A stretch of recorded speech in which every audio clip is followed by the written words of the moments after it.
ካሳለፍነው 2015 ጀምሮ ሰላም የማይታይበት የአማራ ክልል ከሰሞኑ የሚወጡ አዳዲስ መረጃዎች እየተሰሙ ይገኛሉ።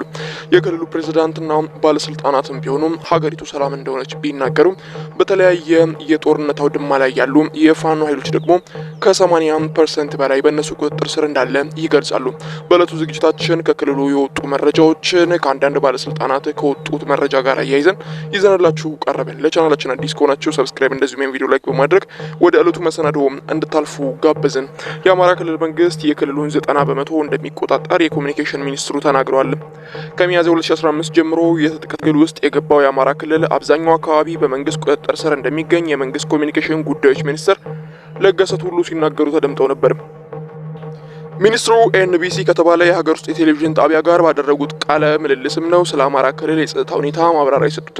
የክልሉ የህልውና አደጋ ውስጥ ገብቶ ነበር ያሉት የኮሙኒኬሽን ሚኒስትሩም በአሁን ጊዜ ወደ 90% የክልሉ አካባቢ መንግስት ወደ ተቆጣጠረው አካባቢ እንደተጠቃለለ ጭምር ገልጸዋል። የፋኖ ኃይሎች በበኩላቸው ከ80% በላይ የክልሉን አካባቢ በእጃቸው እንደሆነ በተለያዩ ጊዜያትና አጋጣሚዎች ሲናገሩ ይደመጣሉ። ባሳለፍናቸው 2 ዓመታት በመንግስት ኃይሎችና በፋኖ ታጣቂዎች መካከል የሚካሄደው ግጭት አሁንም ድረስ መቀጠሉን ከሁለቱም ወገኖች የሚወጡ መረጃዎች ያመለክታሉ። ነገር ግን በአሁኑ ወቅት የክልሉ መንግስት ጠንክሯል፣ አደረጃጀቱና እስከ ቀበሌ የተጠናከረ ነው ሲሉም የሚገልጹት ባለስልጣኑ በአብዛኛው 90% በሚሆኑ አካባቢዎች ክልሉን በራሱ ታጣቂ አስተዳደር የጸጥታ ኃይል የሚቆጣጠርበት ሁኔታ ተፈጥሯል ሲሉ ገልጸዋል። ከቁጥጥር ውጪ የሆነው አካባቢን በተመለከተ ደግሞ የቀሩት የክልሉ ታጣቂዎች እንደዚሁም ኃይሎች የፌዴራል መንግስት በጋራ በመሆን ችግሩን የሚፈቱት መሆኑን ጭምር ገልጿል። በድርድርና ህግን በማስከበር እንቅስቃሴ በአብዛኛው የክልሉ አካባቢዎች ሰላማዊ ሁኔታ ተፈጥሯል ሲሉ ሚኒስትሩ የገለጹ ሲሆን የክልሉ ነዋሪዎች ግን በማህበራዊ እንቅስቃሴ ጨምሮ የዕለት ተዕለት እንቅስቃሴያቸው ላይ መስተጓጎል እንደተፈጠረ ጭምር ከዚህ ቀደም ሲገልጹ እንደነበር አይተናል። ሚኒስትሩ ከቴሌቪዥን ጣቢያው ጋር ባደረጉት ቆይታ አጠቃላይ የሀገሪቱ የሰላምና የጸጥታ ሁኔታ ያነሱ ሲሆን የኢትዮጵያ ወደ ተሟላ የሰላም ሁኔታ መጥታለች ሲሉ ሁለቱ የተቃርና ሀሳቦችን መስጠታቸው ተሰምቷል።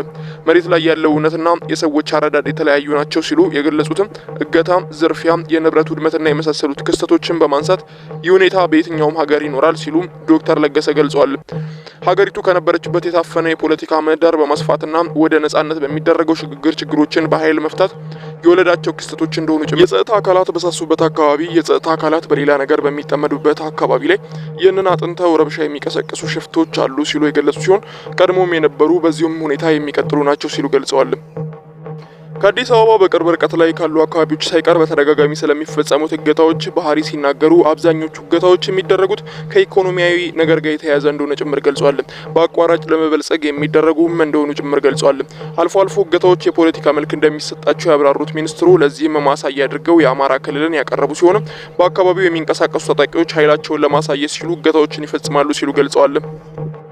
ሚኒስትሩ እንደሚገልጹት ከሆነ እገታዎችን ለመከላከል የማህበረሰቡን የነቃ ተሳትፎ ደጋግመው የጠየቁ ሲሆንም ውስጣዊ ሁኔታዎችን በአብዛኛው የሚመለከተው ማህበረሰቡን ነው። ህብረተሰቡ የነቃ ተሳትፎ አካባቢውን የሚጠብቅ ካልሆነ በወታደራዊ ኃይል ሁሉንም አካባቢ መጠበቅ እንደማይቻል ጭምር ገልጿል። በተያያዘ መረጃም ፋኖም ከ80% በላዮች እንደተቆጣጠረ ከዚህ ቀደም በሚያወጣቸው ሪፖርቶች እንደሚያሰማ ይታወቃል። በመንግስት ከቅርብ ጊዜው የሚወጡ መረጃዎች ደግሞ 90% በላይ የሚሆነው